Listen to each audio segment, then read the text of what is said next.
हाँ तो दोस्तों, राहुल भाई पर अभी भी हमारा एक गाना बकाया है, प्रतीक ने मुस्कुराते हुए कहा। तो आइए राहुल भाई का स्टेज पर स्वागत करें और आज की इस रिबन कटिंग सेरेमनी का आखिरी गाना सुने। राहुल, जो अभी भी पलाश के साथ बातचीत कर रहा था, वो पलाश की बात को ध्यान में रखते हुए स्टेज पर आता है। इस बार राहुल ने अपने हाथ में एक गिटार ले रखा है। मेहमानों की आशा भरी नजरों को देखते हुए राहुल ने मुस्कुराते हुए कहा, दोस्तों, गाने का तो मैंने आप सबसे वादा किया ही था और वो मैं निभाऊंगा भी, लेकिन उससे पहले मैं आज आप सबको मेरे और पलाश की तरफ से एक और खुशखबरी देना चाहता हूँ। वो ये कि हमारी कंपनी और लेखक राहुल ने एक एनिमेशन मूवी में साथ काम किया है, जो कि उनकी फेमस परी की कहानी सिंड्रेला पर बेस्ड है और इसका नाम हमने रखा है फेरी शूज। ये बात सुनते ही सभी लोग तालियां बजाने लगते हैं। इस बात को सुनकर सबसे ज्यादा खुश तो सोना होती है। तो मेरा आज का ये दूसरा गाना उसी आने वाली फिल्म के लिए तैयार किया गया है। सभी एक्साइटेड हो गए। राहुल ने बोलना बंद करते ही गिटार बजाना शुरू कर दिया। राहुल ने गाना गाया भी तो उसका फिल्म के लिए लिखा टाइटल सॉन्ग। राहुल के गाने के बोलों को सुनकर कांच के जूते, घंटियां, डांस, सुनहरे बालों वाली लड़की, आसमानी रंग का ड्रेस और क्रिस्टल जूते पहने एक लड़की की इमेज हर किसी के दिमाग में चल रही है। ये गाना सिंड्रेला की कहानी सुनाने जैसा है। राहुल का गाना सभी लोग ध्यान से सुनने लगे। राहुल की आवाज में न जाने ऐसा क्या जादू है कि सभी उसकी आवाज के साथ साथ बहने लगते हैं। जो शब्द राहुल गा रहा था, लोग उसे महसूस कर रहे थे। गाना जारी रहा और सारी ऑडियंस परी लोक में गुम थी। गाने में राहुल की आवाज अचानक ऊंची हो जाती है। एक पल में तेज आवाज निकलने का एहसास हर किसी को डरा देता है और फिर अचानक राहुल की आवाज भावनाओं में डूब जाती है। वहां मौजूद लोग राहुल की आवाज के दर्द को महसूस कर पा रहे थे। राहुल गाने का अंतिम हिस्सा गा रहा है। वो गिटार बजाता रहता है और गाने का आखिरी हिस्सा दोहराता रहता है। तभी मंच के सामने की तरफ पहली कुछ पंक्तियों में बैठे मेहमान भी गिटार की आवाज के साथ इस लाइन को गुनगुनाने लगते हैं। सिंपल बोल के साथ मधुर गाना। वहां मौजूद सभी लोग मदमस्त होकर गाना सुन रहे हैं। नहीं पता कि राहुल ने इस आखिरी लाइन को कितनी बार दोहराया है। जब राहुल ने गिटार बजाना बंद कर दिया, तब भी मेहमान रुके नहीं। वो गाना गुनगुनाते रहे। बहुत देर बाद मेहमान आखिरकार होश में आए और एक के बाद एक तालियां बजाने लगे। वहां मौजूद कई मेहमान परियों की कहानियों के फैंस थे। उन्होंने परियों के ऊपर इससे अच्छा गाना आज तक नहीं सुना था। गाना सुनने के बाद वो इतने एक्साइटेड हो गए थे कि उन्होंने तालियां बजाईं और चिल्लाने लगे, जिससे पूरा माहौल एक म्यूजिक कॉन्सर्ट जैसा हो गया था। राहुल ने अपना गिटार एक हाथ में पकड़ा, मेहमानों को प्रणाम किया और फिर मंच से चला गया। राहुल मंच से उतरा तो प्रतीक मंच पर वापस आया और उसने अनाउंस किया, तो दोस्तों, आप सभी का धन्यवाद। अब मैं ये कह सकता हूँ कि लव स्टूडियो की रिबन कटिंग सेरेमनी ऑफिशियली खत्म होती है। Thank you so much for joining us. Thank you, bye bye. Media reporter और इनवाइटेड गेस्ट एक दूसरे से बातचीत करते हुए लिफ्ट की ओर चल दिए। राहुल के बहुत से फैंस हाथों में ऑटोग्राफ बुक और पोस्टर लेकर राहुल की तरफ दौड़ पड़े। कंपनी के सिक्योरिटी गार्ड्स भी एक के बाद एक राहुल की तरफ दौड़ पड़े और उन सभी फैंस को राहुल से 1 मीटर तक की दूरी पर रोक दिया। राहुल व्यवस्था को बिगड़ते देख जल्दी से वापस मंच पर गया और उसने कहा, देखिए, पहले आप सब लाइन में लगिए, एक दूसरे को धक्का मत दो और चिंता मत करो, मैं कहीं नहीं जाऊंगा। मैं यहीं पर हूँ ऑटोग्राफ देने और पिक्चर्स लेने के लिए। चलो पहले फीमेल्स आगे लगें, किसी को कोई जल्दी नहीं है, सब धीरे धीरे चलें। राहुल के कहते ही फैंस थोड़ी देर के लिए शांत हो गए। सारे फैंस जल्द ही 2 टीमों में बट गए और राहुल का इंतजार करने लगे। क्योंकि फैंस इतने एक्साइटेड थे, राहुल उनके पास गया, उनको ऑटोग्राफ दिया और पिक्चर्स ली। उसे इस काम में लगभग 20 मिनट लग गए थे। अभी यहाँ 200 से ज्यादा लोग हैं। बड़ी मीडिया के रिपोर्टर्स और वीडियोग्राफर्स को मिलाकर कुल 300 के करीब लोग हैं। आज के मेन्यू में न केवल छोले, पूरी, रसगुल्ले और चावल शामिल हैं, बल्कि बिरयानी, खीर, पनीर और बहुत सी चीजें भी शामिल हैं। ये सब कुछ देखकर साफ कहा जा सकता है कि राहुल और पलाश ने सेरेमनी के लिए अच्छा पैसा खर्च किया है। हर मेहमान और पत्रकार गोल टेबल पर इकट्ठे होकर खाना खा रहे हैं और बातचीत कर रहे हैं। मेजबान के रूप में राहुल और पलाश टेबल पर कोल्ड ड्रिंक्स की एक बोतल ले जा रहे थे। राहुल लगभग सभी के टेबल पर गया और उन्हें अटेंड किया। ये शानदार लंच दोपहर करीब 2 बजे तक चला। राहुल और मिस्टर पलाश रिबन कटिंग के बाद आए मेहमानों को पर्सनली कंपनी के गेट तक छोड़ने गए। राहुल के दोस्त, न्यू वॉइस के जजेस, ट्रेजर हंट टीम के कुछ लोग और बहुत सारे दूसरे गेस्ट चले गए। पत्रकारों ने राहुल और पलाश से बहुत सारे सवाल पूछे। दोस्तों ने ढेरों बधाई दी, खाने की तारीफ की, राहुल को बाय कहा और चले गए। इस सेरेमनी में वेदवती पब्लिकेशन हाउस के चिल्ड्रन डिपार्टमेंट के एडिटर इन चीफ मिर्जा साहब भी आए हुए थे। वो मौका मिलते ही राहुल के पास जाते हैं और उन्होंने ऑफिस तक राहुल को फॉलो किया। जैसे ही राहुल बैठा, मिर्जा साहब ने उनसे शिकायत की, यार राहुल, तुम ऑथेंटिक नहीं हो यार, तुम पर विश्वास नहीं किया जा सकता है। राहुल ने मिर्जा साहब के लिए चाय का एक कप मंगवाया और मुस्कुराते हुए पूछा, अरे मैं ऑथेंटिक क्यों नहीं हूं? तुम्हारी सिंदबाद द सेलर इंटरनेट पर धूम मचा रही है। आंकड़ों के अनुसार कम से कम 10 लाख लोग उसे फॉलो कर रहे हैं। इतना अच्छा काम, लेकिन तुमने पब्लिश करने के लिए मुझसे सीधे कांटेक्ट नहीं किया। तुम सिर्फ इंटरनेट के रास्ते क्यों जाना चाहते हो? अरे मिर्जा साहब, क्या आप बच्चों के डिपार्टमेंट के चीफ एडिटर नहीं है? राहुल ने मुस्कुराते हुए पूछा, मेरी ये नॉवेल सिंदबाद द सेलर एक एडल्ट फैंटेसी नॉवेल है, बच्चों की किताब नहीं है। तो भला मैं आपको कैसे बताता? ओ, तो मतलब तुम्हें पता ही नहीं है? नेहा ने तुम्हें नहीं बताया? मिर्जा साहब एक पल के लिए हैरान रह गए और उन्होंने कहा, अरे मेरा हाल ही में प्रमोशन किया गया है। क्या? आपका क्या मतलब है?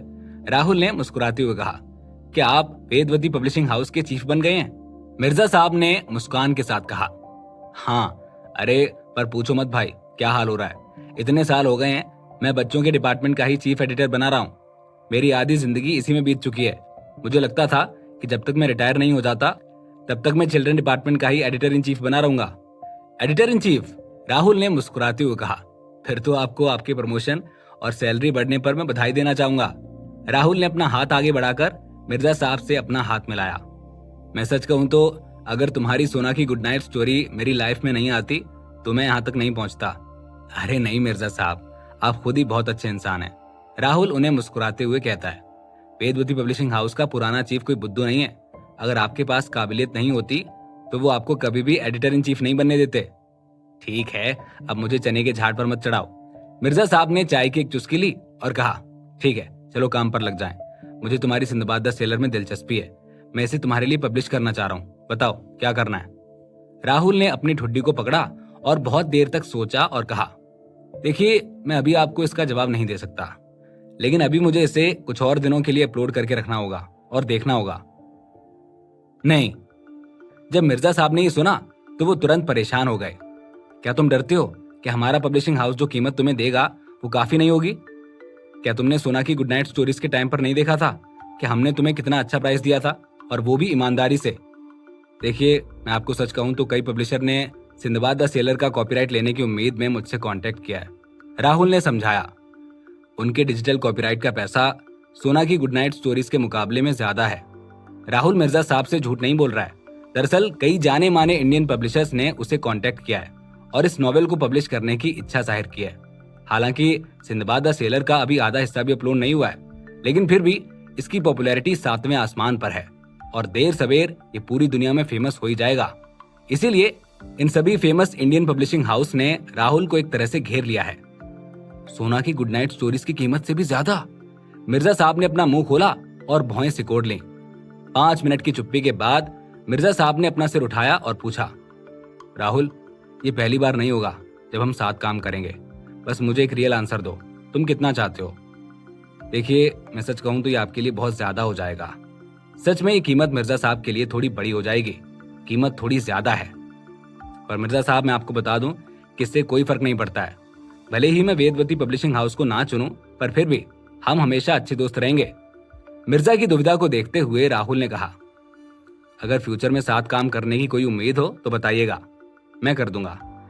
राहुल को अपनी बात खत्म करने से पहले ही मिर्जा साहब ने उसे टोक दिया, तुम जो कीमत बोलोगे वो मैं स्वीकार करूंगा, लेकिन पब्लिश करने से पहले मुझे तुम्हारी हेल्प चाहिए। राहुल ने सर हिलाया और कहा, जब तक मुझे अपना चेहरा दिखाने और अपनी पहचान सामने लाने की जरूरत नहीं है, मैं आपके सभी काम में हेल्प करूंगा। डन? तो फिर डन है। मिर्जा साहब राहुल की ओर अपना हाथ बढ़ाते हैं। राहुल ने इसे धीरे से पकड़ लिया और मुस्कुराते हुए कहा, मजा आएगा। वहीं डिजिटल इंडियन नेटवर्क के एडिटर के ऑफिस में सिंदबाद द सेलर के कारण सारे ही लोग बहुत दिनों से बातें कर रहे हैं। वो कई दिनों से अनुमान लगा रहे हैं कि आखिर इसका लेखक कौन है और वो कैसा दिखता है, और तो और इनके ऑफिस में कौन है जो उससे कॉन्ट्रैक्ट साइन करवा कर लाया है। लेकिन उन्हें ऐसा कुछ भी पता नहीं चल सका था, क्योंकि सिंदबाद द सेलर के कॉन्ट्रैक्ट पर साइन करवाने वाला एडिटर शांत है और वो सामने भी नहीं आ रहा है। ये एक रहस्य है कि कॉन्ट्रैक्ट पर सिग्नेचर करने वाले के बारे में सिर्फ और सिर्फ एडिटर इन चीफ को ही पता है। महीने के अंत में हर किसी का परफॉर्मेंस केवल एक डाटा टेबल पर ही डिपेंड करता है। इस परफॉर्मेंस टेबल के माध्यम से सब ये अनुमान लगा सकते हैं कि कौन सा सबसे ज्यादा बिकने वाला नॉवेल किसने साइन करवाया है। ये एक रहस्य है जिसे एडिटर किसी को नहीं बताता है। ये तो केशव जैसे कुछ ही मनुष्य लोग हैं, वो पूरे दिन इस बारे में बात करते हैं कि उनके हाथों में कितने छोटे काम, नॉर्मल काम और बड़े काम हैं। वो चाहते हैं कि दुनिया में हर कोई जाने कि वो कितना लायक है। इस समय उनके एडिटोरियल ग्रुप के चीफ एडिटर ने अपने सबऑर्डिनेट्स को ग्रीट किया और मीटिंग के लिए कॉन्फ्रेंस रूम में चले गए। Digital Indian network editing conference room में चीफ एडिटर बैठे हैं। उनके सामने एक लैपटॉप है। उनके बाईं और दाईं ओर लड़कों और लड़कियों की सीट है। इसके बाद सबसे famous fantasy group, urban group, game competition group, ऐतिहासिक और मिलिट्री ग्रुप हैं। ठीक है, चलो अब मीटिंग शुरू करते हैं। एडिटर इन चीफ ने धीरे से मेज पर दस्तक दी। 3 महीने पहले हमारी कंपनी ने इंटर्नशिप एडिटर के एक नए ग्रुप की एंट्री की थी। टोटल 14 लोग थे। आपके एडिटोरियल ग्रुप की सिचुएशन के अनुसार एलोकेशन जारी है और अब समय आ गया है। मुझे लगता है कि आप इंटर्नशिप एडिटर्स को बहुत सतर्क हो जाना चाहिए। इसके बारे में बोलते हुए एडिटर इन चीफ हंसते हैं। कॉन्ट्रैक्ट के अनुसार 7 ट्रेनी एडिटर्स कंपनी छोड़ देंगे। थोड़ी देर के बाद आप फाइनेंस डिपार्टमेंट में जा सकते हैं, अपनी सैलरी और बोनस तय कर सकते हैं, क्योंकि कल से आपको काम पर नहीं आना पड़ेगा। हर ग्रुप के एडिटर्स ने एडिटर इन चीफ की बातों पर नाक और भौहें सिकोड़ी। इस बार के जो भी अच्छे परफॉर्मेंस होंगे उन्हें रुकना है और बाकी को वापस जाना है। तो क्या आप लोग जानने के लिए तैयार हैं कि कौन रुक रहा है और कौन जा रहा है? तो आखिरकार वो कौन कौन है जिनकी नौकरी चली जाएगी? क्या पायल अब रह जाएगी? केशव का क्या होगा? इस कहानी में क्या होगा आगे, जानने के लिए सुनते रहिए सुपरस्टार पापा, सिर्फ पॉकेट एफएम पर। ये महीने का आखिरी समय है और ये इंटर्नशिप एडिटर की परफॉर्मेंस टेबल है। इसको पढ़ने के बाद डिस्कशन शुरू करिए। ये कहते ही एडिटर इन चीफ ने कॉन्फ्रेंस रूम में लगी स्क्रीन पर प्रेजेंटेशन स्टार्ट की। उसमें कुछ डाटा था, टोटल रिकॉर्डिंग का, टोटल प्रॉफिट, हिट्स और ओवरऑल परफॉर्मेंस का। पायल का डाटा देखकर सबकी आंखें खुली की खुली रह गईं। इतने बड़े बड़े डिजिट्स देखकर सब शॉक हो गए थे। सबने अपने अपने अनुमान लगाए। पायल लकी निकली। केशव ये सब देखकर बहुत हैरान था। उस मीटिंग में कई सारी नई बातें निकलकर सामने आई। उन सभी एडिटर्स के मन में भी कई सवाल थे। ये डाटा चेंज नहीं किया जा सकता है और ना ही नजरअंदाज किया जा सकता है। एडिटर इन चीफ ने सभी से कहा। अपनी रैंकिंग इतने नीचे देखकर केशव हैरान हो जाता है। एडिटर इन चीफ केशव से कहता है, केशव, तुम्हें अब यहाँ पर रुकने की जरूरत नहीं है, तुम इस कंपनी से जा सकते हो। सर, पर मैंने क्या किया है? इसका जवाब एडिटर इन चीफ नहीं देते हैं, बल्कि पायल देने लगती है। तुमने मेरे साथ काम कर रहे बहुत से राइटर्स को धमकाया है और उन्हें तकलीफ दी है, जिसकी वजह से वो छोड़कर चले गए हैं। केशव और पायल के बीच तो मानो एक अनकही सी जंग छिड़ गई थी। दोनों में से कोई भी एक दूसरे की बात से सहमत होने को तैयार नहीं था। केशव ने वहां पर मीटिंग में ही पायल से कहा, पायल, तू जहर मत घोल, मैं सबसे अच्छा परफॉर्मर हूँ, पर तूने ये कैसे किया? एडिटर इन चीफ, क्या मैं आपका कंप्यूटर यूज कर सकती हूँ? पायल ने कहा। वो उठती है और कंप्यूटर के पास जाती है। मेरे पास सबूत हैं। कंप्यूटर पर पायल मैसेजेस खोलती है, जहां उस चैट में साफ साफ जाहिर था कि केशव ने कई सारे अच्छे राइटर्स को परेशान किया। उस चैट में बस इसी चीज का जिक्र था। ये पढ़कर एडिटर इन चीफ और बाकी सब लोग चौंक गए थे। सबने उस चैट की सच्चाई के बारे में केशव से पूछना शुरू किया, पर केशव के पास बोलने के लिए कुछ भी नहीं था। वो आसानी से अपनी चेयर से उठा और बाहर जाने लगा। मैं जा रहा हूं, मेरी अब तक की सैलरी दे देना। गुस्से में बोलकर वो बाहर चला गया। ये देखकर सभी और भी ज्यादा चौंक गए थे और केशव को कंपनी छोड़कर जाता हुआ देखकर सबने मान ही लिया था कि केशव गलत है। इतने में एडिटर इन चीफ ने फाइनेंस डिपार्टमेंट को एक कॉल लगाया और कहा, केशव आएगा, उसने कॉन्ट्रैक्ट तोड़ा है, उसको बोनस देने की जरूरत नहीं है, उसका बस अब तक का जितना हिसाब है क्लियर कर देना। केशव फाइनेंस डिपार्टमेंट पहुंचता है और जब उसे पता चलता है कि उसे बोनस नहीं मिलने वाला है तो वो काफी गुस्सा हो जाता है। वो अपना गुस्सा निकाल नहीं पाता है और फिर वहां से अपना सामान उठाने अपने कैबिन में चला जाता है। उसके पास उठाने के लिए ज्यादा सामान नहीं था। उसका जितना भी सामान था उसे वो उठाकर वहां से निकल ही रहा होता है कि वो पायल के कैबिन में पायल का कंप्यूटर खुला हुआ देखता है। वो धीरे से इधर उधर देखता है, उसे कोई नहीं दिखाई देता है और वो जल्दी से पायल के कंप्यूटर पर सिंदबाद द सेलर टाइप करता है। ये डालते ही एक फोल्डर पॉपअप होता है और वो उसे खुद की पेन ड्राइव में कॉपी कर लेता है। उसने ठान लिया था कि वो पायल को इतनी आसानी से जाने नहीं देगा और इसका बदला लेकर रहेगा। राहुल का डिजिटल इंडिया नेटवर्क के एडिटर से कोई लेना देना नहीं था। वो तो बस अपने स्टूडियो के डेस्क पर बैठकर अपना माइक्रो ब्लॉग चेक कर रहा था। जैसे ही उसने ब्लॉग खोला, डिंग डोंग की आवाज आने लगी, जैसे मैसेजेस और नोटिफिकेशन की झड़ी लग गई हो। जब से उसने वो सिंदबाद द सेलर का नॉवेल डाला था और उसे डिजिटल इंडिया नेटवर्क ने पब्लिश किया था, तब से नॉवेल के फॉलोअर्स बढ़ते ही जा रहे थे। लोग मानो उसके पीछे पागल ही हो गए हों। इस वक्त उसके नॉवेल के फॉलोअर्स मिलियन में चल रहे थे और हर एक सेकंड बढ़ते जा रहे थे। यूजर्स हर एक अपडेट को बड़े ही ध्यान से फॉलो करने लगे थे। जिन लोगों को भी fantasy, fairy tales, mystery, mythology पसंद थी, वो सब हर एक सेकंड में उस नॉवेल से और जुड़ जाते। एक बार फिर से राहुल सुर्खियों में था, और इस बार वो अपने गानों की वजह से नहीं, बल्कि अपनी राइटिंग की वजह से। वैसे तो राहुल कभी भी अपने प्राइवेट मैसेजेस नहीं पढ़ता था जो उसे देश भर के लोग भेजते थे, पर न जाने क्यों उसने इस बार प्राइवेट मैसेजेस पढ़े। वो कुछ मैसेजेस पढ़ ही रहा था कि उसे कॉल आया। राहुल ने कॉल उठाकर सीधे पूछा, हेलो, कौन बोल रहा है? ये सुनकर सामने से जवाब आया, हेलो मिस्टर राहुल, मैं केशव बोल रहा हूँ, आपका नया editor in charge digital India network से। पायल को काम से निकाल दिया गया है, इसीलिए अब से मैं आपके लिए काम करने वाला हूँ। राहुल को इस बात पर यकीन नहीं हुआ। ऐसा कैसे हो सकता है? केशव बताता है, अरे पायल को उसके काम की वजह से निकाल दिया गया है। दरअसल उसने कुछ घपला किया था, इसीलिए उसे चीफ ने निकाल दिया। क्या आप इस बात के लिए श्योर हैं? राहुल पूछता है। अरे हाँ, उसको इसी वजह से निकाला गया है। अगर ऐसा नहीं होता तो मेरे पास आपका डाटा कैसे आता, आपका मोबाइल नंबर कैसे आता? अब से मैं ही आपका नया एडिटर इंचार्ज हूँ। केशव बहुत कॉन्फिडेंस से जवाब देता है। राहुल वैसे तो नहीं माना था, लेकिन उसके ये नंबर वाली बात सुनकर उसे भी लगा कि शायद वो सही बोल रहा है। ठीक है, बताओ किस लिए कॉल किया? राहुल पूछता है। केशव बोलता है, आपके नए एडिटर होने की वजह से हमें एक नया कॉन्ट्रैक्ट बनाना होगा। राहुल उसकी बात सुनकर उससे बोलता है, अच्छा ठीक है, तो आप अभी कॉन्ट्रैक्ट भेज दीजिए। जी ठीक है, ये बोलकर केशव फोन रख देता है। राहुल को पूरी बात में कुछ ना कुछ गड़बड़ तो लगी रही थी। उसे ज्यादा वेट नहीं करना पड़ा था, उसके पास कॉन्ट्रैक्ट तुरंत ही आ गया था। जैसे ही उसके पास मेल बॉक्स में कॉन्ट्रैक्ट आया, उसने टाइम वेस्ट ना करते हुए सीधे उस कॉन्ट्रैक्ट को पढ़ना शुरू कर दिया। उसने बड़े ध्यान से कॉन्ट्रैक्ट की एक एक लाइन पढ़ी। बाकी सब तो ठीक चल रहा था, पर एक लाइन ऐसी आई जिससे राहुल को थोड़ा सा शक हुआ। उसमें लिखा था, सिंदबाद द सेलर को प्रिंट करने के लिए एडिटर इंचार्ज केशव की भी रजामंदी चाहिए होगी। ये पढ़कर राहुल को दाल में कुछ काला लगने लगा था। उसे समझ आया कि कॉन्ट्रैक्ट में सारी बातें सही नहीं है। राहुल के लिए ये पहली बार नहीं था कि वो किसी कॉन्ट्रैक्ट को पढ़ रहा हो। उसने काफी कॉन्ट्रैक्ट्स पढ़े थे और साइन भी किए थे, पर इस कॉन्ट्रैक्ट में जितना केशव का नाम इस्तेमाल हुआ था, ऐसे किसी पर्टिकुलर का नाम कहीं भी आमतौर पर इस्तेमाल नहीं होता है। जैसे ही राहुल को शक हुआ, उसने टाइम वेस्ट ना करते हुए सीधे पायल को कॉल लगाया। पायल का फोन बजता है। फोन की दूसरी ओर राहुल था। हेलो पायल, क्या तुम्हें तुम्हारे काम से निकाल दिया गया है डिजिटल इंडिया नेटवर्क से? और क्या तुम अब मेरी एडिटर इंचार्ज नहीं हो? ये सारा मामला क्या है? ये सुनकर पायल सुन पड़ गई। उसको राहुल की बात पर विश्वास ही नहीं हुआ और उसने पूछा, निकाल दिया गया है? निकाला तो नहीं गया है, बल्कि अभी मैं इंटर्न एडिटर से परमानेंट एडिटर बना दी गई हूँ, और ये सिर्फ और सिर्फ सिंदबाद द सेलर की वजह से हुआ है। अगर ये नहीं होता तो मुझे जॉब से हाथ धोना पड़ता। राहुल उसकी इस बात की खुशी महसूस कर पा रहा था। उसकी आवाज में एक अलग ही खुशी थी। राहुल उसको मुबारकबाद देता है।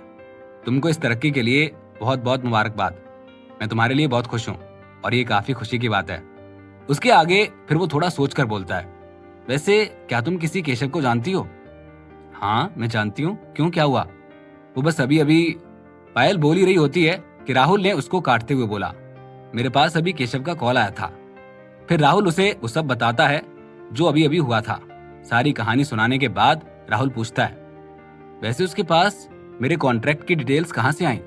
पायल बोलती है, मुझे ये तो नहीं पता कि उसके पास आपके कॉन्ट्रैक्ट की डिटेल्स कहाँ से आई, पर हाँ मुझे ये पता है कि अब वो हमारे साथ काम नहीं कर रहा है। मैं इसके बारे में पता लगवाती हूँ। अरे कोई बात नहीं, कोई बात नहीं। राहुल बोलता है, तुम ये बताओ कि इस केशव का क्या करना है? मैं पुलिस को इन्फॉर्म कर दूं? अभी जहां तक देखा जा सकता है, केशव ने जो भी किया है वो क्राइम नहीं है, क्योंकि इससे राहुल को कोई लॉस नहीं हुआ है। पर जहां तक राहुल को कॉल करना और गलत नाम का यूज करना और साथ ही साथ सीक्रेट बाहर निकालने के लिए, ये सब क्राइम है। चलो ये सब मैं देख लूंगा कि क्या करना है। चलो ठीक है, तुम ख्याल रखो और कुछ भी काम हो तो कॉल करना। राहुल बोलता है, जी जरूर। पायल ये बोलकर फोन काट देती है। कॉल कटने के बाद फिर राहुल खुद से सोचता है, अच्छा तो मुझे चीट किया जा रहा है। थोड़ी देर सोचने के बाद राहुल केशव को कॉल मिलाता है। हेलो, हाँ मैंने कॉन्ट्रैक्ट पढ़ा तो, पर मुझे कॉन्ट्रैक्ट में कुछ चीजें बेतुकी और बेमतलब की लग रही हैं। मुझे नहीं लगता कि मुझे ये कॉन्ट्रैक्ट साइन करना है, बाकी मुझे थोड़ा समय और भी चाहिए। ये सुनकर केशव चौंक गया। हाँ क्यों, ऐसा क्या गलत लगा आपको कॉन्ट्रैक्ट में? मुझे बताइए, मैं चेंज करूंगा ना। आप परेशान क्यों हो रहे हो? नहीं नहीं, इसकी कोई जरूरत नहीं पड़ेगी। राहुल फिर से बोलता है। केशव, क्या तुम सच में मुझे इतना बेवकूफ समझते हो कि मुझे पता नहीं चलेगा कि तुम क्या करना चाहते हो? तुमको डिजिटल इंडिया नेटवर्क से निकाल दिया गया है, तो उसका बदला लेने के लिए तुम पायल और उस कंपनी का नाम इस्तेमाल कर रहे हो। तुमको शर्म नहीं आती? केशव ने नहीं सोचा था कि ऐसा कुछ होगा और उसकी चाल उल्टी पड़ जाएगी। राहुल बोलता है, तुम एक नंबर के घटिया इंसान हो। ये बोलते हुए राहुल कॉल काट ही रहा था कि तभी केशव बोलता है, कॉल मत काटना राहुल, क्योंकि कुछ चीजें मुझे भी पता है, जैसे कि तुम्हारा असली नाम। राहुल रुक गया। मतलब क्या तुम्हारा? केशव बोलता है, ना समझ मत बनो, मुझे पता है तुम्हारा असली नाम क्या है राहुल। वो ये सब रिकॉर्ड करने लग गया। मैं तुमसे बहुत प्यार से बात करना चाहता था, पर तुमने ही मजबूर किया इस सब के लिए। केशव आगे बोलता है, किसने सोचा होगा कि इतना बड़ा राइटर ही इतना बड़ा सिंगर भी निकलेगा। राहुल इसके बाद शांत हो गया।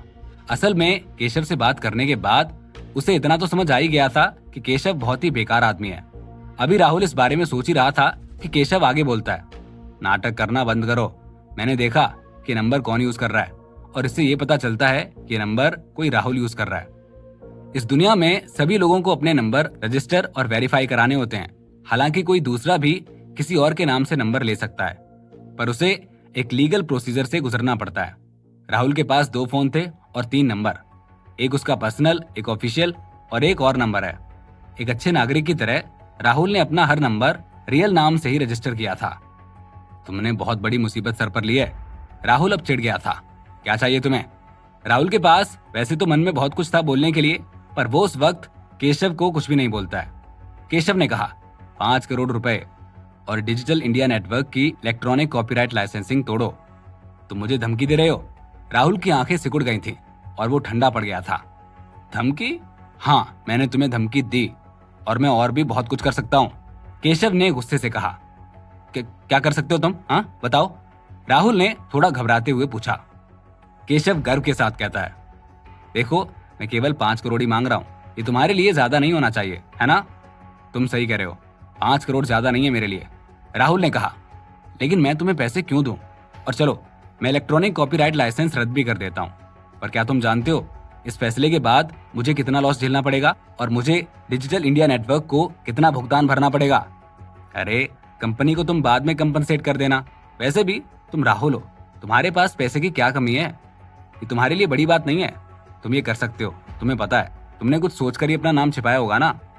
तुमने अपनी रियल आइडेंटिटी छुपाई, तो मुझे नहीं लगता कि तुम उसे एक्सपोज करना चाहोगे। इसीलिए 5 करोड़ इस बात को छुपाने के लिए देना कोई बड़ी बात नहीं है। मैं सही कह रहा हूँ ना? अगर मैंने कुछ भी गलत बोला हो तो बताओ। केशव ने एक ही सांस में ये सारी बात राहुल से बोली और उसे बोलने का मौका भी नहीं दिया। अब क्या करेगा राहुल? वो केशव के जाल से कैसे बचेगा? क्या लेखक राहुल की असलियत सबके सामने आ जाएगी? इस कहानी में क्या होगा आगे, जानने के लिए सुनते रहिए सुपरस्टार पापा, सिर्फ पॉकेट एफएम पर। हाँ, मेरे लिए 5 करोड़ कोई बड़ी बात नहीं है, पर पैसे कोई पेड़ पर नहीं उगते हैं जो मैं उसे तुम जैसों पर लुटाता फिरूं। ये पैसे मेरी मेहनत की कमाई है, मैं इसे तुम्हें क्यों दूंगा? राहुल ने गुस्से में कहा। राहुल को अपने लाइफ में डराने धमकाने वाली बातों से सख्त नफरत थी, खासकर उन लोगों से जो ब्लैकमेलिंग का काम करते हैं। केशव ने आवाज को सख्त करते हुए कहा, क्या तुम अपनी पहचान रिवील होने से नहीं डरते हो? खैर, अगर तुम इस बात से नहीं डरते हो तो कोई बात नहीं। ये राज तुम्हारी लाइफ में छोटी सी प्रॉब्लम क्रिएट कर देगा, जिसका भुगतान तुम्हें खुद ही करना होगा। केशव ने बहुत डरावने अंदाज में कहा, मुझे डराने धमकाने से पहले मैं तुम्हें ये साफ साफ बताना चाहता हूँ कि मैं कोई ऐरा गैरा आदमी नहीं हूँ। मेरा नाम राहुल है। राहुल ने अलग अंदाज में कहा। राहुल बोलते बोलते थोड़ा रुका और फिर बोलने लगा, मैं तुम्हें सच बताता हूँ कि मैंने क्यों मेरा असली नाम छुपाया है, क्योंकि मैं इतनी जल्दी बहुत फेमस नहीं होना चाहता था। केशव हैरान था। क्या बकवास बात है, इसका क्या मतलब हुआ कि तुम बहुत जल्द फेमस नहीं होना चाहते हो? जहाँ दूसरे लोग फेमस होने के लिए मरे जा रहे हैं और वहाँ तुम खुद की पहचान को छुपा क्यों रहे हो? ये एक बेतुकी बात है। तुम्हारी इस बात पर कोई भी यकीन नहीं करेगा। ठीक है, अगर तुम मुझे अभी भी एक्सपोज करना चाहते हो तो जल्दी करो, राहुल ने बड़े आराम से कहा। केशव चुपचाप बैठा रहा। राहुल को अब इस बात की परवाह नहीं थी। उसने धीरे से कहा, मैंने तुम्हारी इस फोन कॉल को रिकॉर्ड कर लिया है। किसी की पर्सनल जानकारी चुराकर तुमने पहले ही एक क्राइम तो कर दिया है। दूसरा केस तुम पर ब्लैकमेलिंग का लगेगा। अब तुम अपनी जान बचाकर भागो। इतना कहकर राहुल ने सीधे फोन काट दिया। केशव ने गुस्से में फोन फेंक दिया और राहुल को कोसने लगा। तुम सिर्फ एक सिंगर हो, तुम अपने आप को समझते क्या हो? तुम्हारी इतनी हिम्मत कि तुम मुझ पर केस करोगे? रुको, मैं तुम्हें अभी सबक सिखाता हूँ। केशव ने फोन उठाया और टीवी लॉजी के ऑफिस में कॉल लगाया। हेलो, हाँ जी, मैं डिजिटल इंडिया नेटवर्क से केशव बात कर रहा हूँ। मेरे पास राहुल का नॉवेल सिंदबाद द सेलर है। उधर फोन रखने के बाद राहुल के हाथ पैर ठंडे पड़ गए थे। कुछ सोचने के बाद राहुल ने कुछ फोन कॉल्स किए और तुरंत उठकर पलाश के ऑफिस में चला गया। राहुल तेजी से पलाश के ऑफिस में घुस गया, बिना देखे कि पलाश क्या कर रहा है। वो जोर जोर से बोलने लगा, भाई पलाश देखो, ये क्या हो गया है? पलाश, जो कि ऑफिस में बैठा कुछ डॉक्यूमेंट्स पर काम कर रहा था, वो बोला, अरे भाई ऐसा क्या हुआ कि तुम दरवाजा नॉक किए बिना इतनी तेजी से भागे जा रहे हो? तुम क्या बोल रहे हो? मुझे कुछ भी समझ नहीं आ रहा है। तुम आराम से बैठकर मुझे बताओ कि आखिर बात क्या है। पलाश आगे बोलने ही वाला होता है, कितने में उसके कानों में एक आवाज सुनाई देती है, किसी की पर्सनल जानकारी चुराकर तुमने पहले ही एक क्राइम तो कर दिया है और दूसरा केस तुम पर ब्लैकमेलिंग का लगेगा। ये कॉल रिकॉर्डिंग की आखिरी लाइन थी, जिसे सुनकर ऑफिस में सन्नाटा छा गया। कुछ देर के सन्नाटे के बाद पलाश होश में आया और पूछा, ये कौन है जिससे तुम बात कर रहे हो? ये डिजिटल इंडियन नेटवर्क का निकाला हुआ इंटर्न है, जिसका नाम केशव है, राहुल ने जल्दी जल्दी बताया। पलाश हैरान था, आखिरकार इसके पास तुम्हारा नंबर कैसे आया? राहुल ने कहा, मैंने पायल से पूछा है, पर उसे भी अभी पता नहीं था कि केशव को मेरा फोन नंबर कहाँ से मिला है। मुझे लगता है कि उसने ये सब किसी गैर कानूनी तरीके से किया है। राहुल हड़बड़ी में पलाश को पूछता है, मुझे क्या करना चाहिए? क्या मुझे पुलिस को बताना चाहिए? तुम इस मामले को कंपनी पर छोड़ दो, वो सब देख लेगी, तुम रिलैक्स रहो। पलाश ने कुछ देर सोचा और कहा, वैसे तुम्हारा आगे का प्लान क्या है? कल हमारी सिंड्रेला की प्रेस कॉन्फ्रेंस है, अगर तुम चाहते हो तो ही तुम वहां पर चलो, नहीं तो कोई बात नहीं। पलाश ने कहा, अरे बिल्कुल जाऊंगा, मैं क्यों नहीं जाऊंगा? तुम ऐसा क्यों सोच रहे हो? बल्कि मैं तो डबिंग के लिए मिली और सोना को भी साथ लेकर जाऊंगा, राहुल ने जवाब दिया। पलाश थोड़ा हैरान था, ये तुम क्या कह रहे हो, डबिंग? राहुल ने अपनी आंखें घुमाई और बोला, इसमें हैरानी की क्या बात है? मेरे अलावा मैं मिली से सिंड्रेला की और सोना से उन छोटे चूहों की डबिंग करवाऊंगा, कैसा रहेगा? पलाश को अपना सर झुकाए सोचते हुए देखकर राहुल ने कहा, इसके अलावा केशव को उसके हद में रखने के लिए मैंने सोचा है कि मैं अपनी असली पहचान सबको बता दूं। ऐसा करने से मैं सबका ध्यान भी भटका सकता हूं। ठीक है, अच्छी बात है। पलाश ने अपने हाथ मसले और कहा, मिली अभी यही है, उसकी एक्टिंग लाजवाब है। सिंड्रेला की डबिंग के लिए मिली से बेहतर कोई नहीं हो सकता है। राहुल खुद भी डायरेक्शन डिपार्टमेंट से ग्रेजुएट हुआ है और उसकी आवाज बहुत अच्छी है और उसे बहुत अच्छे से अपनी आवाज को यूज करना आता है। राजकुमार और मंत्री की डबिंग के लिए राहुल की आवाज परफेक्ट है। पलाश खुद से ही बातें कर रहा था। न्यू आर्टिस्ट मीडिया कंपनी की ओर से रात 8 बजे एक पोस्ट किया गया, दोस्तों कल सुबह 9 बजे न्यू आर्टिस्ट मीडिया कंपनी की बिल्डिंग में एक प्रेस कॉन्फ्रेंस रखी जाएगी जो कि सिंड्रेला से रिलेटेड है।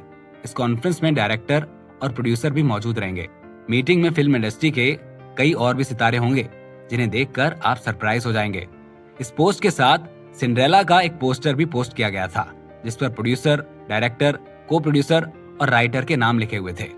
पोस्ट को देखने के बाद यूजर्स में खलबली मच गई। सभी कल की प्रेस कॉन्फ्रेंस में क्या होने वाला है सोचकर बहुत ज्यादा एक्साइटेड थे।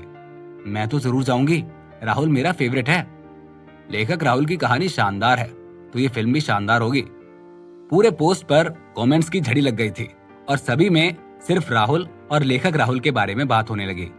बाकी किसी भी टॉपिक पर किसी का ध्यान नहीं था। कंपनी की इस पोस्ट पर 5 लाख से भी ज्यादा व्यूज थे। सभी जगह इस पोस्ट ने खलबली मचा दी थी। बड़े बड़े न्यूज मीडिया कंपनीज में अर्जेंट मीटिंग्स बुलाई गई थी।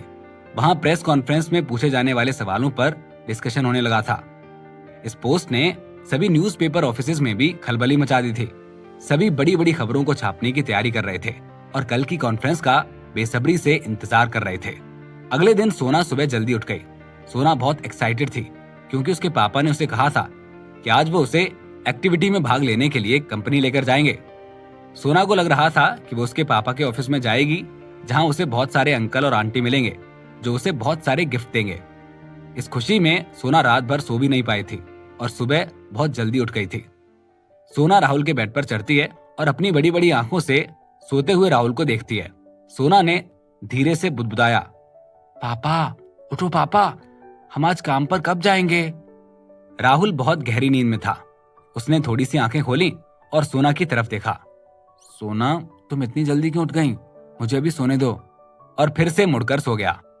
सोना ने फिर से राहुल के कान में कहा, पापा आज हमें कंपनी जाना है, क्या आप भूल गए हैं? जल्दी उठो, हमें देर हो रही है। राहुल सोना की बात सुनकर थोड़ी देर बाद होश में आया और उठकर घड़ी में टाइम देखकर चिल्लाया, ओ शिट, हम तो लेट हो गए हैं। हाँ पापा, हम लेट हो रहे हैं, आप जल्दी उठो और तैयार हो जाओ, हमें कंपनी के लिए निकलना है। सोना की एक्साइटमेंट बढ़ती जा रही थी। वो कंपनी जाने की रट लगाई बैठी थी। राहुल ने कहा, हाँ पर इसके पहले तुम थोड़ा नाश्ता कर लो, फिर हम निकलते हैं। सोना ने उत्साहित होते हुए कहा, ब्रेकफास्ट अभी? पापा, हम कंपनी खाना खाने के लिए तो जा रहे हैं। रिबन कटिंग सेरेमनी का खाना खाकर सोना को लगा था कि पापा की कंपनी में उसे रोज अच्छा अच्छा खाना मिलेगा। पापा, वहां पर केक भी होगा ना? राहुल मुस्कुराया। उसे समझ नहीं आ रहा था कि वो इस बात पर कैसे रिएक्ट करे।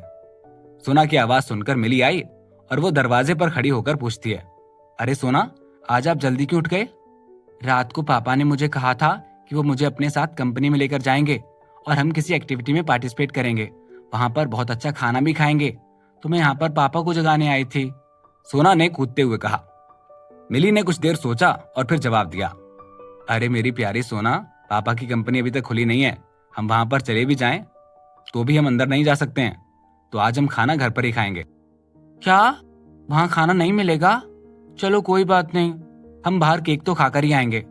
पापा, अब जल्दी से नहाकर तैयार हो जाइए, सोना ने छोटे मुंह से कहा। राहुल ने सर हिलाया और कहा, हाँ अब मैं चैन से सो भी नहीं सकता हूँ, चलो। और इतना कहकर वो नहाने चला गया। आज के जमाने में नेटवर्क बहुत विकसित हो गया है। कोई भी खबर इंटरनेट पर आते ही आग की तरह फैल जाती है। आज सुबह हर पॉपुलर वेबसाइट पर राहुल की कंपनी ने जो पोस्ट डाली थी, बस उसी के चर्चे हो रहे थे। सारी वेबसाइट्स पर सबसे ऊपर आज सिंड्रेला की प्रेस कॉन्फ्रेंस वाली पोस्ट थी।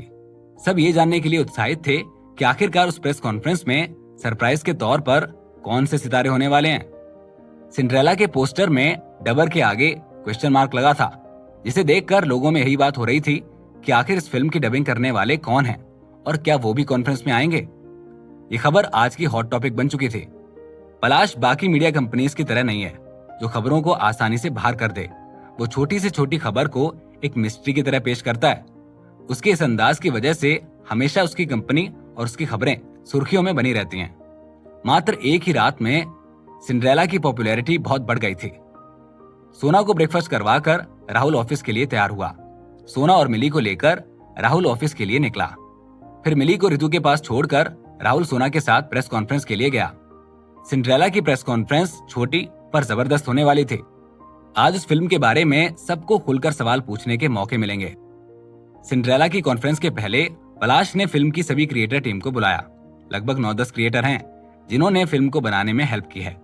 प्रेस कॉन्फ्रेंस के पहले पलाश ने उन सबको एक हॉल में इकट्ठा किया। इनसे मिलिए, ये है हमारे डायरेक्टर, डिप्टी डायरेक्टर और आर्ट डायरेक्टर। पलाश ने पूरी टीम को इंट्रोड्यूस करवाया। डिप्टी डायरेक्टर के आगे राहुल का नाम सुनकर सभी लोग हैरान थे। कुछ के चेहरे पर असंतुष्टि का भाव था, क्योंकि क्रिएटर के ग्रुप में 2-3 ऐसे लोग थे जो डिप्टी डायरेक्टर बनने के काबिल थे। हालांकि उन्हें उनके काम के लिए कोई अवार्ड नहीं मिला था, पर फिर भी उनकी छवि अच्छी थी। राहुल को इस फिल्म में म्यूजिक प्रोड्यूसर होना चाहिए था। ये इस एनिमेशन फिल्म का डायरेक्टर कैसे हो सकता है? क्या ये बॉस पलाश से अच्छे रिश्ते की वजह से हो रहा है? राहुल का डिप्टी डायरेक्टर होना किसी को भी भा नहीं रहा था। सब बस यही सोच रहे थे। क्योंकि राहुल की पहचान का सीक्रेट अभी तक सीक्रेट ही बना हुआ है, तो टीम को राहुल के डिप्टी डायरेक्टर होने से परेशानी थी, पर इसमें वो कुछ कर भी नहीं सकते थे। इसीलिए सब चुपचाप खड़े थे। किसी ने भी इस बात पर कोई सवाल नहीं उठाया। चलिए हम आज के प्रेस कॉन्फ्रेंस के बारे में बात करना शुरू करते हैं, पलाश ने कहा। हॉल में सारे ग्रुप के बीच लगभग आधे घंटे तक डिस्कशन हुआ। फिर सभी अपने अपने ऑफिस में लौट गए। सबसे आखिर में राहुल जाने लगा। जैसे ही राहुल अपने ऑफिस तक पहुंचा तभी उसे पीछे से आवाज सुनाई दी। वो पीछे मुड़ा तो उसने देखा कि आर्ट डायरेक्टर मिस्टर प्रसाद उसे आवाज दे रहे थे। प्रसाद, जो कि इस फिल्म के आर्ट डायरेक्टर हैं, वो असल में एक डायरेक्टर भी हैं। उन्होंने कुछ मूवीज भी डायरेक्ट की हैं जो अवार्ड्स के लिए नॉमिनेट भी हुई हैं। हालांकि उनकी फिल्म को कोई अवार्ड तो नहीं मिला, पर फिर भी उनकी फिल्म्स को अच्छा रिस्पॉन्स मिला है। प्रसाद दिखने में काफी ताकतवर और लंबे थे। उनके सिर पर बाल बहुत कम हैं। उन्होंने अपनी भारी आवाज में कहा, थोड़े टाइम पहले मैंने अपनी फिल्म पूरी की है जो देशभक्ति पर आधारित है, जिसका एंड अभी कुछ दिन पहले ही फिनिश हुआ है। मैं आपसे पूछना चाहता हूँ कि क्या आप मेरी इस फिल्म में म्यूजिक डायरेक्टर बनेंगे? जी बिल्कुल, आप ये बात पलाश को बता दीजिए, मैं आपके म्यूजिक का पूरा काम देख लूंगा। अगर आप कहें तो हम पहले आपकी फिल्म का फर्स्ट ड्राफ्ट देख लें और उसके बाद आगे की बात तय कर लें, राहुल ने कहा। प्रसाद बहुत एक्साइटेड था और वो राहुल की बात मान गया। दोनों राहुल के ऑफिस की तरफ जाने लगे। तभी उन्हें कुछ लोगों के डिस्कशन की आवाज सुनाई दी। मिस्टर पलाश अपने आप को समझते क्या हैं? उन्होंने राहुल को डिप्टी डायरेक्टर कैसे बना दिया? राहुल की सिंगिंग को देखकर क्या उसे सिर्फ म्यूजिक डिपार्टमेंट में नहीं रहना चाहिए था? राहुल एकदम से चौंक कर रुक गया। वो लोग उसी के बारे में बात कर रहे हैं। ऑफिस में डायरेक्टर और उनके 2 असिस्टेंट थे जो आग बबूला हो रहे थे और राहुल के बारे में ही बातें कर रहे थे। राहुल और प्रसाद खड़े खड़े सब सुन रहे थे। आखिरकार सिंड्रेला की प्रेस कॉन्फ्रेंस में आज क्या होने वाला है? क्या राहुल अपनी पहचान बता देगा? इस कहानी में क्या होगा आगे, जानने के लिए सुनते रहिए सुपरस्टार पापा, सिर्फ पॉकेट एफएम पर। इन दोनों लोगों को आखिर पीठ पीछे बात करने की क्या जरूरत है?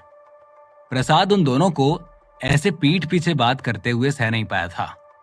वो दरवाजे को लात मारकर खोलना चाह रहा था, लेकिन राहुल ने एक बार फिर प्रसाद को खींचकर रोका और कहा, प्रसाद, इन पर मैं नाराज नहीं हूं, तो फिर तुम किस बात से नाराज हो? मिस्टर राहुल, इन दोनों को आमने सामने बात करनी चाहिए ना, ये ऐसे कैसे पीठ पीछे बातें कर रहे हैं? प्रसाद का यही कैरेक्टर उसे कई बार नुकसान पहुंचा चुका है। हालांकि टैलेंटेड लोग दूसरे टैलेंटेड लोगों की कदर भी करते हैं। शौनक को प्रसाद बहुत पसंद है, नहीं तो प्रसाद को इस दुनिया की पहली एनिमेटेड फिल्म फेरी शूज के क्रिएशन में भाग लेने ही नहीं दिया जाता। ठीक है, अगर ये लोग ऐसा कह रहे हैं तो हो सकता है कि पूरे डायरेक्टिंग डिपार्टमेंट में कई सारे लोग सोचते हो कि मैं नेपोटिज्म के कारण डिप्टी डायरेक्टर हूँ। राहुल इन सब मुद्दों में बहुत उलझा हुआ है। उसने कहा, मुझे लगता है कि वो जो कह रहे हैं हमें उसे सुनना चाहिए। शौनक ने कहा, ये तो मिस्टर पलाश ने राहुल को एक मौका दे दिया। ये दुनिया की पहली एनिमेटेड फिल्म होने वाली है, लेकिन वो एक नए डायरेक्टर की बजाय एक ऐसे गायक को इतना अच्छा मौका दे रहे हैं जिसका डायरेक्शन से कुछ लेना देना भी नहीं है। ये सच में दिमाग खराब करने वाली बात है। ये बोलते बोलते शौनक की आवाज थोड़ी तेज हो गई। इस पर मनन ने कहा, अपनी आवाज नीचे रखो। वैसे मुझे ये बताओ कि अगर मुझे कहीं और मौका मिलता है तो मैं ये फिल्म छोड़ दूं या फिर ये अच्छी फिल्म बनने वाली है? शौनक ने कहा, भाई, अगर तुम ये नहीं करना चाहते हो तो मत करो। अगर तुम यहाँ पर रहना चाहते हो तो तुम यहाँ रह सकते हो। वैसे मुझे आपको ये बताने में बिल्कुल भी संकोच नहीं हो रहा है कि ऑरेंज लाइट मीडिया के डायरेक्टर अशोक वर्मा ने कई बार मुझसे बात की है। अगर मैं यहाँ से जाता हूँ तो मैं तुरंत ऑरेंज लाइट को ज्वाइन कर सकता हूँ, और जब मैं वहां जाऊंगा तभी वहां पर शूटिंग स्टार्ट होगी। क्या ये अशोक वर्मा ऑरेंज लाइट के डायरेक्टर अशोक हैं? मनन दंग रह गया और फिर मुस्कुराते हुए कहा, यह सच में कोइंसिडेंस है कि डायरेक्टर अशोक वर्मा ने मुझसे भी इस बारे में कई बार बात की है। शौनक ने कहा, यह तो बहुत अच्छा है, हम साथ रहेंगे और साथ ही चलेंगे। वैसे अभी तो हम फिल्म की शूटिंग कर रहे हैं, एक बार जब इसे खत्म कर देंगे तो हम सोचेंगे कि हमें क्या करना है। मनन ने कहा, मुझे भी ऐसा ही लगता है। असली वजह यह है कि मिस्टर पलाश बहुत ही बायस्ड हैं। अगर मैं ये कहूं कि मुझे डिप्टी डायरेक्टर के अलावा और किसी डायरेक्टर से कोई प्रॉब्लम नहीं है तो? ऑफिस के बाहर प्रसाद अब इस मामले में कुछ नहीं कर सकता था। उसने कहा, जब मैं अंदर जाऊंगा तो इन दोनों को पटक पटक कर मारूंगा। आप ये नहीं कर सकते हो। राहुल प्रसाद को पकड़ लेता है और आगे बढ़ते हुए अपना मोबाइल फोन हिलाते हुए कहता है। उसने कहा, इसके लिए मारपीट करने की कोई जरूरत नहीं है। मैंने इस मोबाइल में सब कुछ रिकॉर्ड कर लिया है। अब मैं सीधे जाऊंगा और पलाश को ढूंढूंगा, ठीक है? लेकिन राहुल भाई, वो आपकी कितनी ज्यादा बुराई कर रहे हैं, प्रसाद ने राहुल से कहा। वैसे तो राहुल बहुत पतला है, लेकिन उसमें फिर भी बहुत ताकत है। प्रसाद को राहुल ने पूरी तरह से पीछे खींच लिया है। प्रसाद भाई, अब अगर तुम्हें कुत्ता काटेगा तो क्या तुम भी उसे काटने जाओगे? राहुल ने प्रसाद को कहा और फिर सीधे सामने वाले ऑफिस में चला गया। कुत्ता तुम्हें काटेगा तो क्या तुम भी उसे काटने जाओगे? ये लाइन इतनी इंटरेस्टिंग है कि प्रसाद ये सुनकर एक पल के लिए हैरान हो गया और फिर राहुल की कही लाइन को बार बार रिपीट करने लगा। कुत्ता तुम्हें काटेगा तो क्या तुम भी उसे काटने जाओगे? वाह। देखते ही देखते 1 घंटे से ज्यादा वक्त बीत गया। फेरी शूज के सभी मेकर्स आ गए हैं। वो लॉन्च होने वाले स्टेज के बगल के एक लाउंज में इंतजार कर रहे हैं। कॉन्फ्रेंस में पार्टिसिपेट करने वाले इनवाइटेड मेहमानों के साथ साथ टॉप मीडिया, वेबसाइट्स, टीवी स्टेशनों आदि के पत्रकारों ने भी एक के बाद एक कॉन्फ्रेंस में एंट्री ली। राहुल के दोस्तों को छोड़कर द लव स्टूडियो के रिबन काटने के इवेंट में आने वाले सभी लोग यहाँ पर हैं। कुछ लोग ऐसे भी हैं जो इंडिया के टॉप डिपार्टमेंट्स के सीनियर ऑफिसर हैं, जो फेरी शूज के बारे में जानने के लिए इस कॉन्फ्रेंस में हिस्सा लेने आए हैं। आखिरकार भारत तो क्या, टेरा की दुनिया में ये पहली एनिमेशन फिल्म की कोशिश है। प्रेस कॉन्फ्रेंस में किसी का म्यूजिक सर्कल है, किसी का बिजनेस सर्कल है, तो किसी का डायरेक्टर सर्कल है। इंटरेस्ट की वजह से या फिर दोस्ती की वजह से उन सबके अपने अपने सर्कल हैं और हर सर्कल में छोटी छोटी गॉसिप भी हो रही है। आज की प्रेस कॉन्फ्रेंस का लाइव ब्रॉडकास्टर भी पांडा लाइव ब्रॉडकास्ट है। वैसे ऑरेंज लाइट मीडिया की फिल्म कॉन्फ्रेंस भी अभी ही ऑर्गेनाइज की गई है। रिपोर्टर एरिया में एक न्यूज़पेपर के रिपोर्टर ने अपने बगल में खड़े अपने दोस्त से पूछा। हाँ, सुना तो यही था, उसने जवाब दिया। रिपोर्टर मुस्कुराते हुए कहा, यहाँ पर आए मीडिया वालों को देखकर तो लगता है कि वहां पर कोई भी नहीं गया है, तो प्रेस कॉन्फ्रेंस एकदम खाली होगी। न्यूज़पेपर का रिपोर्टर हंसा। आप सही कह रहे हो। क्या हुआ, किस बात पर हंस रहे हो? उनके साथ एक लड़की रिपोर्टर ने एक्साइटमेंट से पूछा। कुछ नहीं, उन्होंने जवाब दिया। कोई बात नहीं। लड़की रिपोर्टर ने अपनी आंखें घुमाई और अपना मोबाइल फोन निकाला और उन्हें दिखाया। देखो, ये क्या है? दोनों पत्रकारों ने जब उसके फोन पर ध्यान दिया तब उन्हें पता चला कि टीवी लॉजी का लाइव चल रहा है। उस वीडियो में दिख रहा था कि कॉन्फ्रेंस हॉल में दीवार के सहारे खड़े पिक्चर लगाए गए थे। बीच में मेजों और सीटों की कतारें थी और सामने एक मंच था। मंच के पीछे बड़ी इलेक्ट्रॉनिक स्क्रीन पर बड़े अक्षरों की एक लाइन थी, भालू की दुनिया। हालांकि वेन्यू में बहुत कैमरास और माइक लगे हुए थे, लेकिन वहां उतने ज्यादा लोग नहीं थे जितने यहाँ फेरी शूज के वेन्यू पर मौजूद थे। क्या ये ऑरेंज लाइट की फिल्म लॉन्च का लाइव है जिसका नाम भालू की दुनिया है? लेकिन वहां तो सच में ज्यादा लोग नहीं है। ऐसा लगता है कि ऑरेंज लाइट इस बार बेवकूफ बना रहा है। मुझे लगता है कि ऑरेंज लाइट वाले मिस्टर अशोक इस समय खुद को कोस रहे होंगे। जैसा कि इन दोनों पत्रकारों ने कहा था, वैसा सच में हो रहा था। ऑरेंज लाइट मीडिया ग्रुप के ऑफिस बिल्डिंग में अशोक वर्मा अपने ऑफिस में सजी चीजों को गुस्से में उठाकर फेंक रहा था। उसके ऑफिस में 7-8 लोग दरवाजे पर सर झुकाए चुपचाप खड़े थे। पलाश पलाश पलाश! अशोक वर्मा एक शराबी की तरह चिल्ला रहा था। उसके हाथ में जो कुछ भी है वो उसे तोड़ रहा है। उसके 5 मिनट तक पागलपन दिखाने के बाद जमीन पर हर चीज टूटी फूटी नजर आने लगी। अशोक वर्मा ने आखिरकार अपना गुस्सा निकाल लिया। फिर उसने उदास चेहरे के साथ कहा, पब्लिसिटी डिपार्टमेंट का जिमी कहाँ है? जाओ और उसे बुला कर लाओ। जिमी ऑरेंज लाइट मीडिया के पब्लिसिटी डिपार्टमेंट का डायरेक्टर है और ऑरेंज लाइट मीडिया के सभी डिपार्टमेंट के प्रोडक्ट्स की पब्लिसिटी और प्लानिंग का मैनेजर भी। कुछ ही देर में एक 40 साल का आदमी जो अच्छे सूट में था और अपने कोट की जेब में रुमाल डाले हुए था, दरवाजा खटखटाकर अंदर आया। जैसे ही वो दरवाजे से अंदर आया और उसने अस्त व्यस्त ऑफिस को देखा तो जिमी का दिल बैठ गया। वो जानता था कि इस बार उसे इसका हिसाब देना पड़ेगा। जिमी जी, क्या चल रहा है आपकी कॉन्फ्रेंस का माहौल? जिमी को अंदर आते देख अशोक वर्मा से रुका नहीं गया। जिमी ने अशोक के चेहरे को देखा और कहा, सर, वो हमारे भालू की दुनिया और न्यू आर्टिस्ट मीडिया कंपनी के फेरी शूज ने एक साथ कॉन्फ्रेंस रख ली है, तो थोड़ा सा लफड़ा हो गया है। लोग थोड़े कम आए हैं पर फिर भी बहुत हैं, है ना? जब उसका आखिरी शब्द है ना निकला तो जिमी डर से कांप गया, लेकिन फिर भी उसने कहा, सॉरी सर, मैंने आपको जो प्लानिंग बताई थी वो सक्सेसफुल नहीं हो पाई। आई नो कि आप गुस्सा हैं। अशोक वर्मा ने उसे अपना हाथ दिखाकर चुप करा दिया। अशोक ने कहा, हाँ, मैंने देखा आपने क्या प्लानिंग की थी और ये क्या हो रहा है। आपने मुझे कहा था कि अगर हम सारी डिटेल्स छुपाकर पब्लिसिटी करेंगे तो लोगों में बहुत क्रेज पैदा होगा। कहाँ है वो क्रेज? पब्लिसिटी डिपार्टमेंट के मिस्टर डायरेक्टर, मैं आपको देख रहा हूँ, आप सच में ही करना ही नहीं चाहते हैं। जिमी को पसीना आने लगा। वो समझ सकता था कि उसका बॉस सचमुच गुस्से में था। उसने अपने माथे का ठंडा पसीना पोंछा और कहा, चिंता ना करें मिस्टर अशोक, मेरे पास आइडिया है, मेरे पास है। अब क्या आइडिया है तुम्हारे पास? अशोक वर्मा ने उसे टोकते हुए कहा।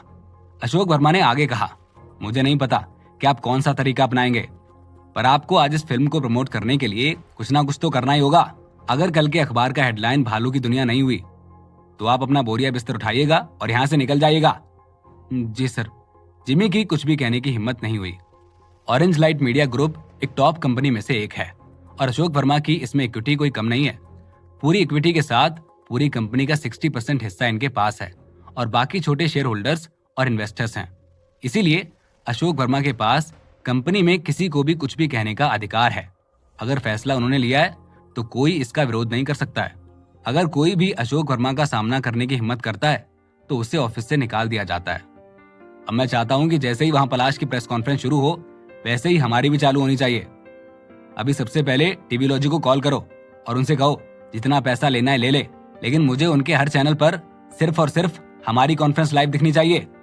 ये बोलते बोलते अशोक वर्मा अपने ऑफिस से बाहर आते हैं। बाहर निकलने के बाद वो काफी शांत हो गए हैं। दरवाजे पर खड़े स्टाफ को देखते हुए उन्होंने कहा, चलो सब बाहर चलें और खेल शुरू करें। न्यू आर्टिस्ट मीडिया कंपनी के वेन्यू के बगल में साधारण लाउंज के अलावा एक वीआईपी लाउंज भी है। पलाश और राहुल लाउंज में एक साथ सोफे पर बैठे हैं और दीवार पर लगे एलसीडी टीवी को देख रहे हैं। टीवी पर टीवी लॉजी चल रहा है, जो ऑरेंज लाइट मीडिया की प्रेस कॉन्फ्रेंस भालू की दुनिया ब्रॉडकास्ट कर रहा है। लाइव देखकर पलाश हंस रहा है। राहुल देखो यार, वहां प्रेस कॉन्फ्रेंस में कितने कम लोग हैं। पलाश का मुंह खुशी से चहक रहा था। पलाश ने कहा, मुझे नहीं पता कि ऑरेंज लाइट मीडिया ग्रुप में पब्लिसिटी डिपार्टमेंट का डायरेक्टर कौन है। बेचारे को अशोक वर्मा ने अब तक तो मौत के घाट उतार दिया होगा। राहुल भी हंसने लगा और फिर उसने पलाश का मजाक उड़ाया। वैसे ये तो मैं हूं तुम्हारे साथ, नहीं तो तुम्हारे कहने पर भी लोग नहीं आते। राहुल जोर जोर से हंसने लगता है। सुनो, इस इंडस्ट्री में इतने सालों तक मैंने कोई भाड़ नहीं झोंकी है। ऐसा हो ही नहीं सकता कि कोई ना आता। पलाश के चेहरे पर घमंड साफ दिखाई देता है। अच्छा ये सब छोड़ो और मेरी एक बिजनेस की बात सुनो। राहुल थोड़ा सीरियस होता है, फिर कहता है, मैंने अभी प्रसाद की फिल्म को देखा है। मुझे लगता है कि टॉपिक अच्छा है और स्टोरी लाइन भी बहुत अट्रैक्टिव है। मैंने उसकी फिल्म का म्यूजिक प्रोडक्शन का काम लिया है और मुझे लगता है कि जब फिल्म खत्म हो जाएगी तो तुम फिल्म को पैसा लगाकर आगे बढ़ा सकते हो। प्रसाद सच में टैलेंटेड और पावरफुल है। उसकी फिल्म का नाम चिट्ठियां आती है, जो कि आर्मी के बारे में है। 90 के दशक के बाद के एक स्टूडेंट ने अच्छे रिजल्ट के साथ यूनिवर्सिटी से बैचलर की डिग्री पूरी की, लेकिन उसने विदेश में पढ़ाई और टॉप कंपनियों की ज्यादा सैलरी वाली नौकरी छोड़ दी और वापस अपने देश आकर आर्मी में शामिल होने के लिए साइन अप कर दिया और उसे सबसे मुश्किल बॉर्डर पर तैनात किया गया और वो सैनिक बन गया। फिल्म में 90 के दशक के बाद के सैनिक के फिजिकल और साइकोलॉजिकल पावर को दिखाया गया है कि वो उस वक्त अपने देश के लिए कितने ज्यादा वफादार थे और उनके अंदर कितना देश प्रेम था। क्या पलाश इस काम में राहुल का साथ देगा? क्या राहुल के इस कदम से उसके और पलाश के बीच मतभेद तो शुरू नहीं होगा? इस कहानी में आगे क्या होगा जानने के लिए सुनते रहिए सुपरस्टार पापा, सिर्फ पॉकेट एफएम पर। अमूमन सैनिक फिल्में सेना को बढ़ा चढ़ाकर पेश करती हैं, लेकिन प्रसाद की फिल्म बहुत ही रियल और इमोशनल है। हालांकि एक सैनिक फिल्म में काम करना राहुल के करियर के लिए अच्छा हो सकता है, लेकिन पलाश इस फिल्म के लिए राहुल से गाने लिखवाने के लिए इसलिए राजी नहीं था क्योंकि राहुल ने अभी तक एक भी देशभक्ति गीत नहीं लिखा है। देशभक्ति गीत पॉप सॉन्ग और रॉक सॉन्ग से अलग होता है। ये वैसे गाने नहीं होते जिन्हें सिर्फ एंजॉय करने के लिए बनाया जाता है। इन गानों में गंभीरता और देशभक्ति की भावना होनी चाहिए। पलाश ने इस फिल्म के लिए ऐसे कई फेमस सॉन्ग राइटर्स को अप्रोच किया जिन्होंने पहले भी ऐसे देशभक्ति के गीतों को लिखा है। वो तुम्हारे पास आया तो तुमने उसे मना कर दिया? राहुल ने पलाश से कहा। हाँ, पलाश ने साफ साफ जवाब दिया, क्योंकि तुम्हें देशभक्ति गीत लिखने का कोई एक्सपीरियंस नहीं है। अच्छा, पर मुझसे पूछ तो लेते। राहुल को भी कहीं ना कहीं बात तो सही लग रही थी। ये सब छोड़ो और ये बताओ कि तुम इस काम का कितना पैसा ले रहे हो? पलाश ने मैनेजर की तरह पूछा। इस बार मुझे पैसे नहीं चाहिए, राहुल ने मुस्कुराते हुए कहा। पलाश हैरानी से अपना सिर घुमाता है और राहुल को शक भरी निगाह से देखता है। क्यों? राहुल ने अपने कंधे उचकाए और कहा, प्रसाद ने कहा है कि इस फिल्म से उसे जितना भी मुनाफा मिलेगा वो सब सिपाहियों को दान कर देगा। अगर वो ये कर सकता है तो मैं क्यों नहीं? नाइस। पलाश ने एक तरह से रजामंदी में सर हिलाया। 9 बजने वाले हैं। मीटिंग हॉल में लगभग सभी पत्रकार और गेस्ट आ चुके हैं। मंच पर कुछ स्टाफ मेंबर्स ने पहले से ही लंबी मेज और कुर्सियां रख दी हैं। टेबल पर हर चेयर के सामने नेम कार्ड रखे हुए हैं। नेम कार्ड पर सबके नाम लिखे हुए हैं, जैसे producer Palash, director Shaunak, deputy director Rahul. लेकिन वहीं किनारे से 4 नेम कार्ड सीक्रेट मेहमानों के लिए हैं, क्योंकि उनमें उनका नाम अभी नहीं लिखा हुआ है। आज की प्रेस कॉन्फ्रेंस का होस्ट भी प्रतीक ही है। जैसे ही प्रतीक मंच पर आया, पूरा हॉल शांत हो गया और सारे मेहमान और पत्रकार तैयार हो गए।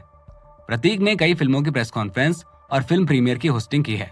बहुत ही सहज और अच्छे तरीके से उसने फेरी शूज के विषय के बारे में मेहमानों को समझाया।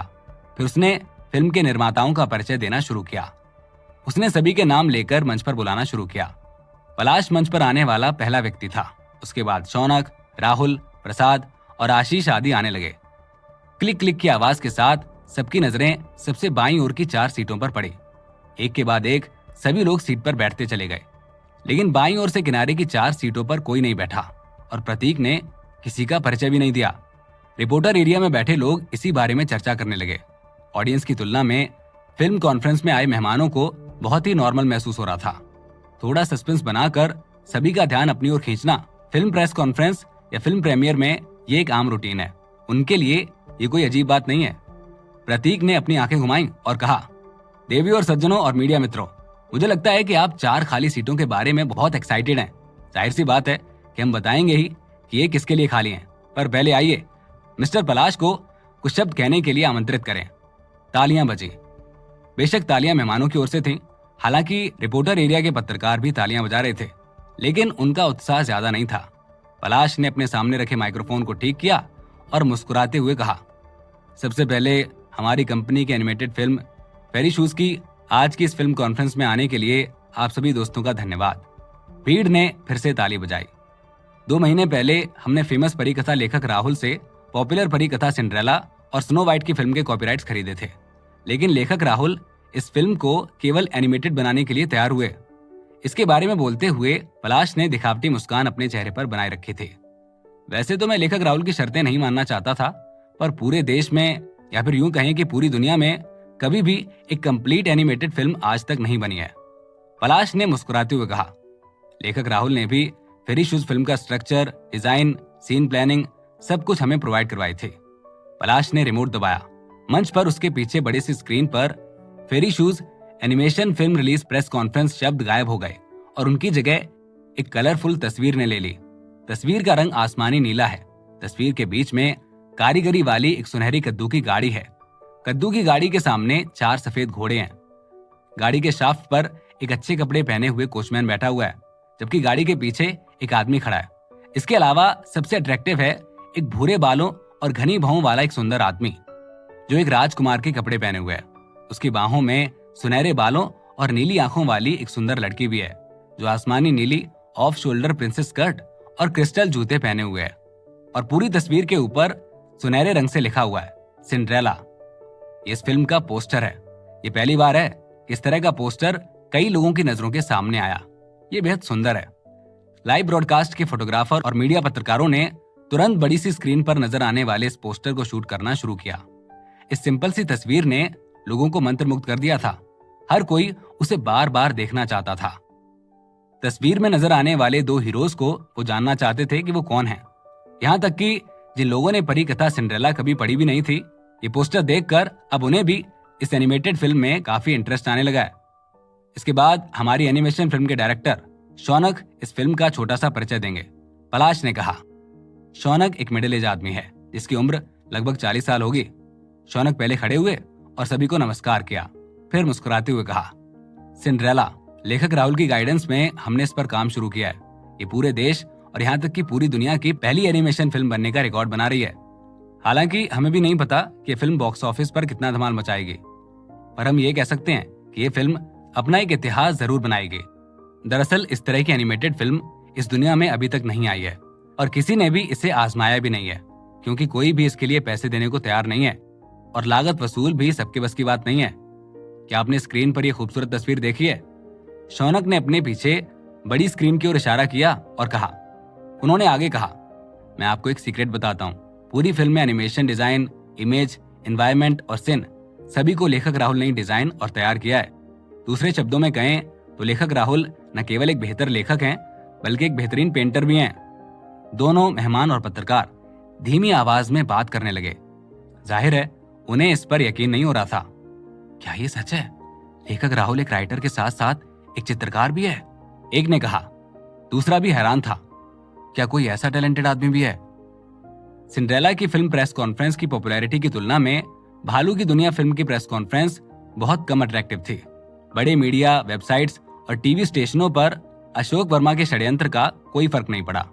जहां न्यू आर्टिस्ट मीडिया कंपनी की प्रेस कॉन्फ्रेंस में 400 से ज्यादा लोग मौजूद थे, वहीं ऑरेंज लाइट मीडिया की प्रेस कॉन्फ्रेंस में महज 100 लोग होंगे।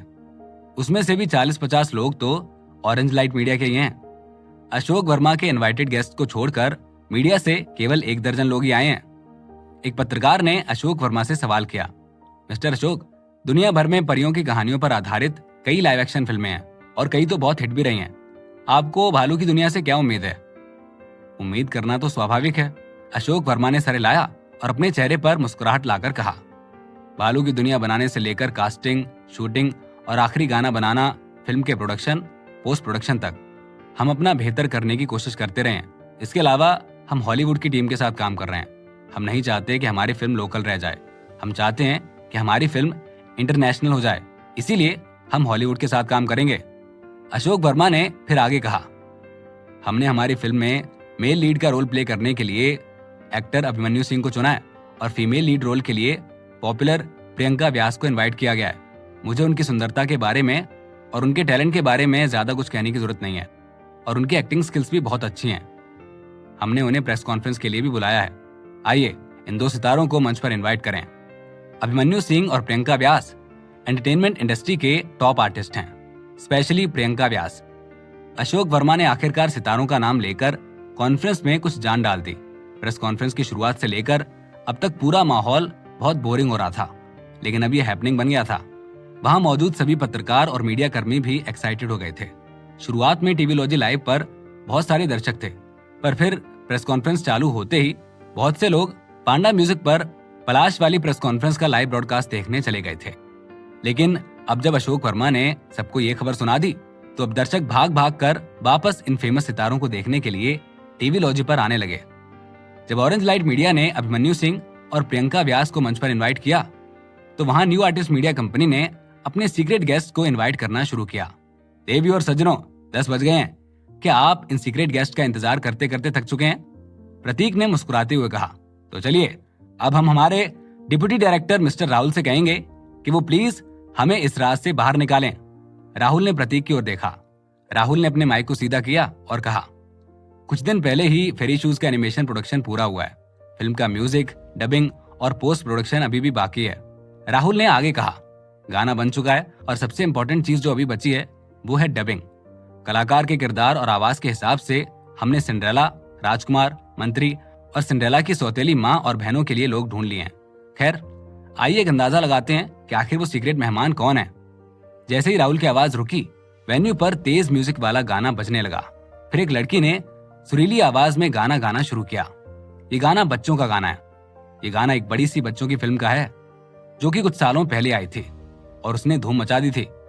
उसके गाने की आवाज ने एकदम से समा बांध दिया था। इंटरनेट पर बात फैल गई थी कि सिंड्रेला वालों ने अपनी कास्टिंग रिवील करना शुरू कर दिया है। ये बात फैलते ही सब लोग वापस से पांडा म्यूजिक पर आना शुरू हो गए थे। अब ऐसा माहौल हो चुका था कि लोगों को समझ नहीं आ रहा था कि कौन सी कॉन्फ्रेंस देखें। कुछ लोगों ने तो अगर टीवी पर पलाश की प्रेस कॉन्फ्रेंस चला रखी है तो वहीं लैपटॉप पर अशोक वर्मा वाली चला रखी है। दोनों की टक्कर एकदम कट टू कट चल रही है। अशोक वर्मा ने जो कहा था वही हो रहा है। दोनों कॉन्फ्रेंस एक साथ चल रही हैं। वो लड़की अपना गाना और जोर से गाने लगती है। सारे लोग अभी भी अनुमान लगा रहे हैं कि आखिर ये आवाज किसकी है। तो कौन कौन है सिंड्रेला फिल्म की आवाज? क्या पलाश की ये चाल फिल्म को हिट करवाने में हेल्प करेगी? क्या ये सारे लोग एक साथ मिलकर काम कर पाएंगे? इस कहानी में क्या होगा आगे, जानने के लिए सुनते रहिए सुपरस्टार पापा, सिर्फ पॉकेट एफएम पर। आ गया नाड़ी नाड़ी, खुलकर बोलो हुर्रे, है सुहाना दिन, नाड़ी आया उससे मिलें। हर 90 के दशक के बच्चों की चाइल्डहुड मेमोरी का हिस्सा रहा ये गाना। जब भी ये गाना उस दौर का कोई भी बच्चा सुनता तो खुश हो जाता। ये गाना जैसे ही बजा, सब उस गाने में खो गए। सब इस गाने और इस गाने की मेमोरी में खो गए। अभी सब गाने पर ही ध्यान देने लगे, पर अभी किसी ने भी ये नहीं सोचा कि आखिर ये गाना गा कौन रहा है। 4 से 5 मिनट में ही एकदम से हॉल में चहल पहल मच गई। सब लोग बातें करने लग गए। सब अपने बचपन की यादों में मानो खो से गए। सब खुश तो हो गए थे, पर अभी तक कोई भी स्टेज पर दिखा नहीं था।